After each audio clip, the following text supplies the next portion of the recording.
Hi hello welcome back to Lopamudra embroidery. Please first time మన ఛానల్ని చూస్తున్న వాళ్ళు ప్లీజ్ సబ్స్క్రైబ్ చేసుకోండి, లైక్ ఇవ్వండి, కామెంట్ చేయండి, షేర్ చేయండి. స్టాక్ అయితే నేను 2 టైప్ స్టాక్ బుక్ చేశానండి, కొంచెమే స్టాక్ వచ్చింది. ఇంకొక స్టాక్ వస్తే కనుక లైవ్ చేద్దామని వెయిట్ చేస్తున్నానండి. ఎందుకంటే ఆ స్టాక్లో మీకు చాలా బ్లౌజెస్ ఉన్నాయండి.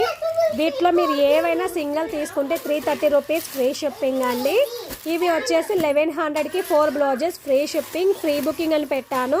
ఇందులో కొంతమంది ఫ్రీ బుకింగ్ చేసుకున్నారండి, అవి తీసేసి మిగతావి ఆ స్టాక్ రాగానే లైవ్ చేస్తాను. ఓకేనా? థ్యాంక్ యూ సో మచ్ అండి. ఇవాళ కానీ రేపు కానీ కంపల్సరీ లైవ్ ఉంటుంది. ఓకేనా? Bye bye. Please first time చూస్తున్న వాళ్ళు సబ్స్క్రైబర్ చేసుకోండి. ఇదంతా స్టాక్ వచ్చేసిందండి, ఇంకా స్టాక్ రావాలండి. ఇంకా బోలెడంత స్టాక్ బుక్ చేశాను. ఆ స్టాక్ కోసం వెయిటింగ్. మీకు న్యూ కలెక్షన్ ఆఫర్ ఇవ్వాలనేసి వెయిటింగ్లో ఉన్నాను అనమాట. ఓకేనా? బాయ్ బాయ్ అండి.